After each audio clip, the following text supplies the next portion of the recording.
आज हम लोग डेली क्वालिटी क्विज सीरीज के अंतर्गत 1 मई 2024 के सारे इंपॉर्टेंट क्वेश्चंस को देखेंगे। आज के समय में कोई भी क्वेश्चन आपको आसान नहीं मिलेगा। कट ऑफ बहुत कम जाने लगा है। आपको टफ क्वेश्चंस देखने को मिलते हैं, आसान क्वेश्चंस नहीं होता है, स्ट्रेट फॉरवर्ड क्वेश्चन नहीं होता है। देखते हैं ऐसे ही कुछ इंपॉर्टेंट क्वेश्चंस को। डेली सीरीज आएगा, सब्सक्राइब कर लीजिए, रेगुलर आपको अपडेट मिलता रहेगा। शुरू करते हैं। पहला क्वेश्चन है, how many transactions did UPI recorded in its highest ever record volume of transactions in March 2024। March 2024 में आज तक का highest ever record volume of transaction हुआ है। इसकी वैल्यू रही है 13.4 बिलियन। 13.4 बिलियन ट्रांजैक्शन रहा है। इंपॉर्टेंट स्टेटमेंट देखते हैं जिससे क्वेश्चंस बनाए जा सकते हैं। हाईएस्ट एवर रहा मार्च 2024 में, ये आपको ध्यान में रखना है। अब तक का ये हाईएस्ट रहा है 13.4 बिलियन। यूपीआई को लॉन्च किया गया है 2016 में। 2016 में लॉन्च किया गया। अप्रैल 2024 में जो ट्रांजैक्शन है उसमें 1% का डिक्रीज आया। 1% का डिक्रीज आया, ये आप जरूर ध्यान में रखें। और जो वॉल्यूम रही है वो 13.30 बिलियन की रही है। तो इसमें गिरावट आई है और ये 13.30 बिलियन का रहा है। ओके, अगला क्वेश्चन देखते हैं। नेक्स्ट क्वेश्चन है, recently Vizhinjam port has been approved as India's first transshipment port. It is operated by which of the given options, which of these company, and this international transshipment project was started in the year of given options. किस साल में start किया गया था इस project को? इसका सही आंसर है अडानी पोर्ट्स एसईजेड लिमिटेड। इसने ऑपरेट किया है इस पोर्ट को और 2015 में इसको स्टार्ट किया गया है। देखते हैं इंपॉर्टेंट स्टेटमेंट कि India first transshipment port Vizhinjam port, ये सबसे पहला फर्स्ट ट्रांसशिपमेंट पोर्ट रहा है। ट्रांसशिपमेंट पोर्ट किसे कहते हैं कि आज के समय में आपको अगर ट्रेड करना है तो कोई भी देश अगर एक्सपोर्ट करता है तो बड़े बड़े कंटेनर्स को आपको जहाज पे लाद कर भेजना पड़ता है। शिप को में बड़े बड़े कंटेनर्स को भेजना पड़ता है। तो ट्रांसशिपमेंट पोर्ट क्या करती है कि बहुत बड़े बड़े बहुत विशाल जो हमारे पास जो जहाज होते हैं जो एक देश से दूसरे देश जाते हैं, उसमें से बड़े कंटेनर्स को छोटे छोटे जहाजों पे जो है वो लादा जाता है। तो ये काम जो करती है वो ट्रांसशिपमेंट पोर्ट करती है। और ये अभी तक भारत में नहीं हो रहा था। हमारे पास ये कैपेबिलिटी अब तक नहीं थी। हमें कोलंबो में, सिंगापुर में या अलग अलग दूसरे पोर्ट्स पे बड़े कंटेनर्स को छोटे जहाजों पे लादना पड़ता था और फिर उसे हम भारत में लाते थे। अब भारत में होगा कि विजिंजम पोर्ट में ही हमारे पास ये एक्सेस रहेगा कि हम बड़े बड़े जहाजों को सीधा इंडिया में बुलाएं और यहां से हम छोटे छोटे जहाजों में ये अपने कंटेनर्स को ट्रांसफर करके इंडिया में तुरंत हम लोग अपना भेज सकते हैं। ठीक है। तो Adani ports as special economic zone limited, इसने ये स्टार्ट किया है international transshipment project of Vizhinjam port in 2015 में स्टार्ट किया है अडानी पोर्ट्स एसईजेड लिमिटेड ने। ठीक है, अगला क्वेश्चन देखते हैं। Which statement among the following are correct regarding the recently concluded first UN conference on citizen stack DPI transformative technology for citizens? तो ये अभी एक हमारा यूएन का कॉन्फ्रेंस हुआ है, इसके बारे में स्टेटमेंट्स हैं, देखना है कौन सा सही है। The conference took place under the leadership of India. It was hosted by permanent mission of India, ministry of MEITY in collaboration with iSpirit. The conference was held in New York. तो तीन में से तीनों सही है, तीनों सही है। UN Conference of Citizen Stack DPI Transformative Technology for Citizen was a continuum to India's G20 presidency in 2023। तो हमारा जो G20 का प्रेसिडेंसी रहा उसी में ये एक अगला स्टेप था कि उसी के तहत हमारा ये पहला कॉन्फ्रेंस किया गया है। फर्स्ट यूएन कॉन्फ्रेंस था, ये आपको ध्यान में रखना है। लीडरशिप जो है वो इंडिया के पास थी। होस्ट किया गया है permanent mission of India. India का जो वहाँ परमानेंट मिशन है यूएन में वो थे। Ministry of electronics and information technology वहाँ पे थी। और साथ ही साथ I spirit India software product industry round table ये भी वहाँ पे प्रेजेंट थी। और देखते हैं कि इंडिया ने शेयर किया है collection of technology products and framework known as, जो ये कलेक्शन ऑफ टेक्नोलॉजी प्रोडक्ट और फ्रेमवर्क है उसको हम लोग कहते हैं इंडिया स्टैक। इंडिया स्टैक को इंडिया ने शेयर किया है। Headquarter of united state is in, ये HQ का है न्यूयॉर्क, वहीं पे ये कॉन्फ्रेंस भी हुआ है। ये आपको ध्यान में रखना है कि HQ वहां था। इंडिया स्टैक को जो हमने शेयर किया है इसके बारे में आप डिटेल में जरूर सर्च करें। क्वेश्चन है, recently in April 2024 the RBI has announced an 8% interest rate on the FRSB 2034. What is the minimum investment amount of FRSBs? तो FRSBs के रिगार्डिंग एक स्टेटमेंट आया, एक न्यूज आई है, तो उसके में आपको डिटेल जानना जरूरी है कि मिनिमम इन्वेस्टमेंट अमाउंट क्या है FRSB का। करेक्ट आंसर है 1000 रुपी जो है मिनिमम होता है और मैक्सिमम कोई लिमिट नहीं होती। कुछ इंपॉर्टेंट पॉइंट्स को देखते हैं FRSB से रिलेटेड। FRSB जो होते हैं वो फ्लोटिंग रेट सेविंग्स बॉन्ड, इसके इंटरेस्ट रेट जो है वो हर 6 महीने में चेंज होते हैं। It changes every 6 months. FRSB have a maturity period of 7 years, 7 साल का मैच्योरिटी पीरियड होता है। The minimum investment amount of for FRSB is 1000 rupee, ये हमने देखा, और there is no limit on maximum amount. Maximum में कोई भी लिमिट नहीं होता है। The interest on the bonds is payable semi annually on, 2 बार होता है, एक 1 जनवरी और फिर 1 जुलाई।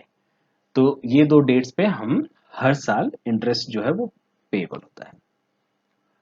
क्वेश्चन है, recently next generation SMART system by DRDO was successfully flight tested from doctor APJ Abdul Kalam island off the coast of Odisha. What does SMART stand for? SMART का full form क्या है? हमने सक्सेसफुली टेस्ट किया सिस्टम को, इसका full form है supersonic missile assisted release of torpedo. जानते हैं इसके बारे में? Supersonic missile assisted release of torpedo यानी कि स्मार्ट सिस्टम, ये next generation missile based light weight torpedo delivery system है। Light weight torpedo delivery system है। इसको डिजाइन और डेवलप किया है हमारे देश के DRDO ने। ओके, इसका पर्पस क्या है, क्यों चाहिए हमें ये टॉर्पीडो? ये इनहांस करेगा हमारे एंटी सबमरीन वॉरफेयर कैपेबिलिटी को, हमारे इंडियन नेवी के, और अब तक के कन्वेंशनल रेंज जो हमारे लाइट वेट टॉर्पीडो का रहा है उससे बहुत आगे तक ये हमें ले जाएगा, हमारी इसकी मारक क्षमता उससे बेहतर होगी। ठीक है, अगला क्वेश्चन देखते हैं। Recently, Ministry of Home Affairs started receiving the online nomination recommendations for Padma Awards 2025 on the Rashtriya Puraskar portal. Padma Awards was instituted in which year? किस साल इंस्टीट्यूट किया गया है? सही आंसर है 1954, 1954, इंस्टीट्यूटेड इन 1954। पद्म अवार्ड्स के अंतर्गत हमारे 3 अवार्ड्स आते हैं, पद्म विभूषण, पद्म भूषण और पद्मश्री। हर साल दिया जाता है। हर साल दिया जाता है कब? Padma awards are announced on the occasion of Republic Day. हर साल रिपब्लिक डे पे अनाउंस किया जाता है। Okay, last day of nomination जो है इस साल, ये पद्म अवार्ड्स 2025 की बात है, इसका लास्ट डे ऑफ नॉमिनेशन है 15 सितंबर 2024। चलिए आगे बढ़ते हैं। ये जो स्टेटमेंट्स हैं इस पे भी क्वेश्चंस बनाए जा सकते हैं, इस पे भी सिंपल क्वेश्चंस पूछे जा सकते हैं, बहुत ट्रिकी क्वेश्चंस हो जाएंगे अगर आप ध्यान में ना रखें तो ये सब छोटी छोटी बातों को भी ध्यान में रखें। अगला क्वेश्चन है, which of the given statements are incorrect about GST revenue collection for the month of April 2024? अप्रैल 2024 के GST कलेक्शंस के बारे में कौन सा स्टेटमेंट गलत है? ये 4 स्टेटमेंट दिए हैं। GST revenue grew in April 2024 driven by strong increase in domestic transactions and imports. GST revenue recorded 12.4% year-on-year growth. GST collections hit a record high in April 2024. GST collections breached landmark milestone of 3 lakh crore. ये इसमें से कौन सा हमारा गलत है? चौथा statement जो है वो गलत है। 3 लाख नहीं, रुपी 2 लाख करोड़ इस लैंडमार्क, इस वैल्यू को ब्रीच कर गया है हमारा अप्रैल 2024 का GST कलेक्शन। जानते हैं इसके बारे में कुछ और बात है। GST collections hit a record high in April 2024 at rupees 2.10 lakh crore. ये 12.4% ईयर ऑन ईयर ग्रोथ रहा, जो यहाँ पे दिया भी है सेकेंड स्टेटमेंट में, ये बात लिखी है, तो इसका मतलब ये सही है।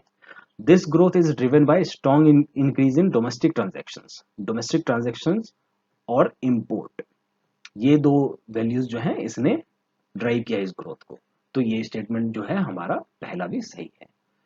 जो ग्रोथ रहा है वो 13.4% से डोमेस्टिक ट्रांजेक्शन में ग्रोथ रहा है, इंपोर्ट में 8.3% से ग्रोथ रहा है। After accounting for refunds the net GST revenue for April 2024 stands eight how much? Refunds को अगर सेटल कर दिया जाए हमारे टोटल कलेक्शन से तो अभी वैल्यू जो है वो ₹1.92 लाख करोड़ ये रह जाएगा हमारे पास वैल्यू। ठीक है, ये आफ्टर रिफंड्स है। अब कौन सा स्टेट है जिसने अकाउंट किया हाईएस्ट जीएसटी रेवेन्यू के लिए, और वो वैल्यू रही 37,671 करोड़। 13% ग्रोथ देखा है इस स्टेट ने। ये स्टेट का नाम है, हर साल सबसे ज्यादा आता है Maharashtra. Maharashtra accounted for highest GST revenue collections. Okay, तो ये 4 के 3 सही है और चौथा जो है वो गलत है, 2 लाख करोड़ होगा। अगला क्वेश्चन देखते हैं। What is the value of the waste to green energy plant to be established in Rishikesh by TUECO, a JV joint venture of THDC India Limited and Uttarakhand Jal Vidyut Nigam Limited, which signed a memorandum of understanding MOU with Nagar Nigam Haridwar. तो क्या value रहेगी इस green energy plant की? सही answer है 140 करोड़। 140 करोड़ की value है, 140 करोड़ की वैल्यू रहेगी। THDCIL and UJVNL energy company limited, इसका फुल फॉर्म हो गया TUECO कंपनी का। इसने साइन किया है MOU नगर निगम हरिद्वार के साथ waste to green energy plant के लिए। एम क्या है इस प्लांट का? इसका एम है to process 400 tonne 400 tonne municipal solid waste convert करना 140 टन ऑफ सब्सटेंस जो कि नेचुरल कोल से मिलता जुलता होगा। इस सब्सटेंस को हम कहते हैं टोरिफाइड चारकोल। टोरिफाइड चारकोल, इसको कॉमन नेम और दिया जाता है, इसको कहते हैं हम ग्रीन कोल। ग्रीन कोल कहते हैं। तो ये ग्रीन कोल में जो है कन्वर्ट कर दिया जाएगा सॉलिड वेस्ट को। ओके, जो सॉलिड वेस्ट है उसको कन्वर्ट करने के लिए सबसे पहले क्या करेंगे, जो सॉलिड वेस्ट है हमारे पास जितने भी जनरेट होंगे उसको कलेक्ट किया जाएगा हरिद्वार में, और उसको हाई प्रेशर हाई हीट और ऑक्सीजन के अभाव में हम रखेंगे। और इसके बाद क्या होगा, ये कन्वर्ट हो जाएगा एक ब्लैक पाउडरी सब्सटेंस में। ये इसका सारा मॉइस्चर हट जाएगा और ये बिल्कुल ज्वलनशील पदार्थ में चेंज हो जाएगा। अब इसको हम पैलेट्स के रूप में, छोटे छोटे पैलेट्स के रूप में या ब्रिक्स के फॉर्म में हम इसको रख सकते हैं, और इसका हम यूज कर सकते हैं जो कोयले का काम होगा उसी तरह हम इसको यूज कर सकते हैं थर्मल पावर प्लांट में। ठीक है, या फिर हम जनरली इसको मार्केट में यूज कर सकते हैं, पर ज्यादातर इसको हम एनर्जी जनरेशन के लिए ही यूज करेंगे। इसकी वैल्यू ये काफी ज्वलनशील होगा, यूजफुल होगा। तो सॉलिड वेस्ट भी मैनेज हो जाएगा और नेचुरल कोल से मिलता जुलता हमारे पास ग्रीन कोल भी मिल जाएगा। तो ये इसका पर्पस है। Okay, professor Mohammad Rihan, an associate professor of Aligarh Muslim University AMU, has been appointed as Director General of National Institute of Solar Energy NISE. NISE is an autonomous body under which ministry? किस ministry के अंदर autonomous body आएगी ये NISE? Important question है। ये ministry of new and renewable energy MNRE के अंतर्गत आती है। NISE is an research and development R&D organisation है। ये रिसर्च एंड डेवलपमेंट ऑर्गेनाइजेशन है इंडिया की, जो फोकस करती है सोलर एनर्जी की फील्ड में। तो ये R&D ऑर्गेनाइजेशन है सोलर एनर्जी के लिए, बहुत इंपॉर्टेंट है ये NISE is N autonomous body under MNRE ministry of new and renewable energy. Headquarter इसका कहाँ है? हेडक्वार्टर इसका गुरुग्राम में है, हरियाणा।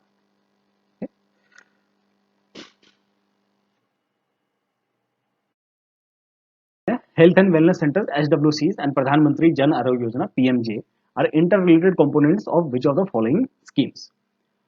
कौन से स्कीम के ये इंटररिलेटेड कंपोनेंट है? Correct answer is Ayushman Bharat. Ayushman Bharat के बारे में जानते हैं। Ayushman Bharat was launched on 23 September of which year? 2018। 2018 के 23 सितंबर को लॉन्च किया गया आयुष्मान भारत। आयुष्मान भारत में दो इंटर रिलेटेड कंपोनेंट है, जो HWCs health and wellness centres और प्रधानमंत्री जन आरोग्य योजना। HWCs जो है वो बनाया गया है comprehensive primary health care provide करने के लिए। Comprehensive primary health care provide करता है HWCs का, ये पर्पस है। PMJ provides a health cover up to ₹5 lakh, 5 lakh per family per year, ये हेल्थ कवर प्रोवाइड करता है। राइट, नेक्स्ट क्वेश्चन देखते हैं। Recently, a MOU was inked between THDCIL UJVNL Energy Company Limited (TUECO) and Nagar Nigam Haridwar to establish a waste to green energy plant worth 140 crore at Sarai. This initiative aligns with the visions of which of the following? कौन सी scheme के साथ align कर रहा है ये? तो इसका सही आंसर है स्वच्छ Bharat. The establishment of waste to green energy plant is poised to address environmental challenges stemming from solid waste while fostering cleaner surroundings, aligning with the visions of स्वच्छ भारत. स्वच्छ भारत जो है वो पहला तो क्लीनर सराउंडिंग्स प्लस साथ ही साथ सॉलिड वेस्ट मैनेजमेंट भी हो रहा है इसके अंदर, इसलिए अलाइन कर रहा है स्वच्छ भारत के साथ. Nagar Nigam Haridwar has allocated approximately 10 acres of land at Sarai for the construction of this plant. इसके लिए 10 एकड़ लैंड जो है लगभग दिया गया है. Okay, thank you for watching this video. आप ज्वाइन करें हमारे टेलीग्राम चैनल को, सर्च करें इस नाम से, स्कैन करें इस QR कोड को, और हमारे क्विज चलते रहते हैं, ऐसे इंपॉर्टेंट क्वेश्चंस आपको मिलते रहेंगे. Subscribe it. Thank you for watching. अगले वीडियो में मिलते हैं.